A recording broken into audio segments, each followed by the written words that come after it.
many of us have just done what makes other people happy. We've just wanted to be the good girl, be perfect. I know I'm a recovering perfectionist. And when I step into my big voice, I'm like, no, I'm not going to do that. Like, I've got a vision and goals for my life, and I'm not just going to be a yes person and just to make everyone happy. Hi there, it's Kelly Resendez, and welcome back to my YouTube channel. I'm going to talk about finding your big voice today. I know over time I've shared with you strategies that I've used for managing overthinking, but I want to really dig into what is your big voice and why is it important that you find it today. So how I describe your big voice is when you truly feel authentic, that you are not afraid to share exactly how you feel. When we use our big voice, we feel way more aligned with our value system. We ensure that we aren't actually holding things in, suppressing anger, or creating resentment for people because we're afraid to speak up. When we use our big voice, though, we've got to be really thoughtful about how we use it. You know, there's been a lot of things that have been happening in the world, from violence to so many other things that probably, might outrage you. And so we also need to be strategic about how we use our big voice. So when I think about abundance, I think about the fact that I'm the creator of my own reality. Everything's always working out okay for me. But on the opposite side of it, you also refuse to be a victim. And sometimes when we use our big voice, there's a big difference from using it from abundance or using it from scarcity and dropping into the victim aspect of what we are. So we really need to be thoughtful, again, about how we use our big voice in order to be able to create the life we want. For example, if we're struggling with how someone is treating us, we want to speak up.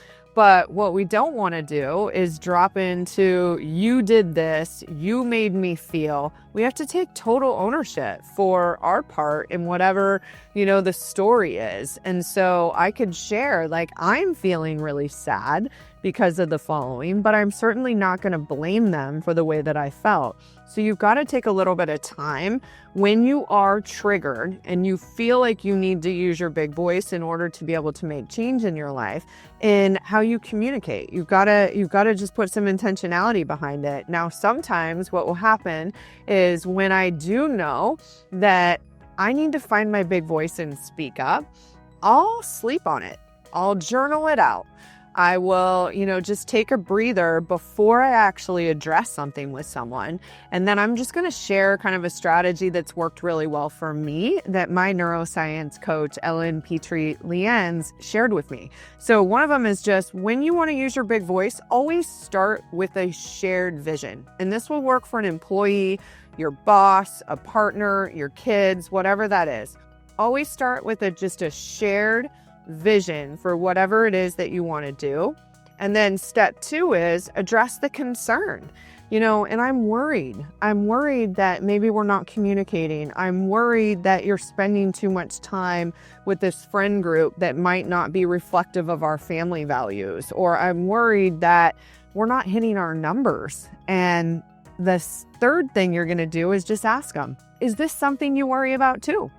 And then let them go. Let them rant. Don't interrupt them. Just let them talk as much as possible, because oftentimes this is going to minimize defensiveness when we use our big voice. And then the last thing is just trying to figure out, like, what do you think the next best step would be in order to address this so that we can get back on track with this mutual vision?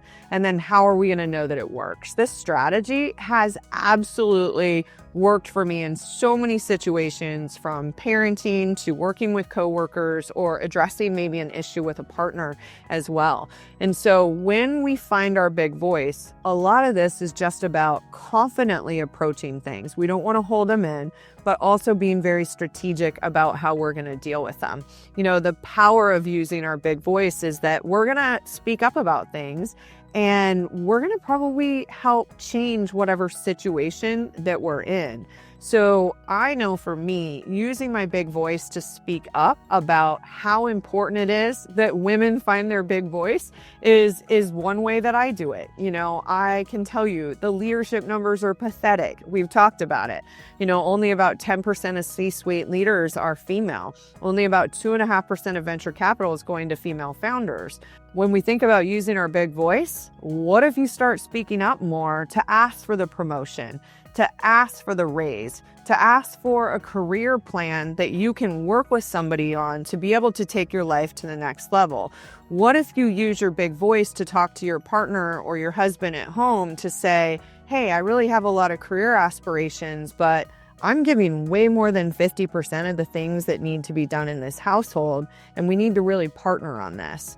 What if you use your big voice to have that conversation with your aging parent or your unruly teenager that's taking a lot of your energy right now, and making sure that they understand, like, you've got goals and a vision for your life too. And this isn't just about sacrificing everything for everyone else.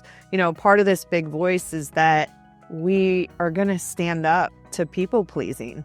Many of us have just done what makes other people happy. We've just wanted to be the good girl, be perfect. I know I'm a recovering perfectionist. And when I step into my big voice, I'm like, no, I'm not going to do that. Like, I've got a vision and goals for my life, and I'm not just going to be a yes person and just to make everyone happy.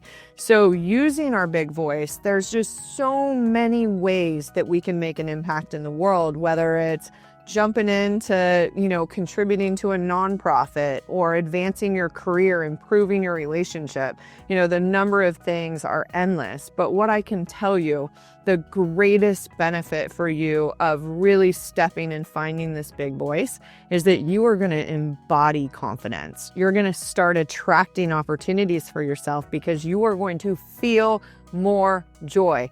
You are going to feel fantastic when you end up doing this. And so what I'd encourage you to do today is really just stop for a moment, journal it out, write what your big voice says. Like, what does your big voice says? Like, I'm freaking unstoppable. I'm the creator of my own reality. I can set boundaries with people and they will still love me. I think boundaries teach people how to treat us, and we don't need to tolerate bad behavior anymore. So again, just set that intention for yourself that you are going to speak up. Now, you don't have to do it immediately. We want to stay away from really just reacting in the moment, and we want to move towards responding with intention so that we're not blaming or pouring fire on a situation and making it even worse than it is. And the last thing I would say is that your big voice is always filled with love. So if you have hatred towards other people, you are not in abundance. You are not in your big voice. You are still playing into the victimhood that I would say that media, politics, all of these things create. And you want to take a step back and really get back to this abundant place that you are filled with love and joy and acceptance for radical differences that many of us have, because that is part of finding your big voice, is really navigating life without judgment, without attachments to outcomes so that you're disappointed all the time, and just, again, being in this place of just sharing love. So thanks for joining me. If this message resonated, drop me a comment below, share it with your friends, subscribe to this channel, and I look forward to seeing you on the next episode.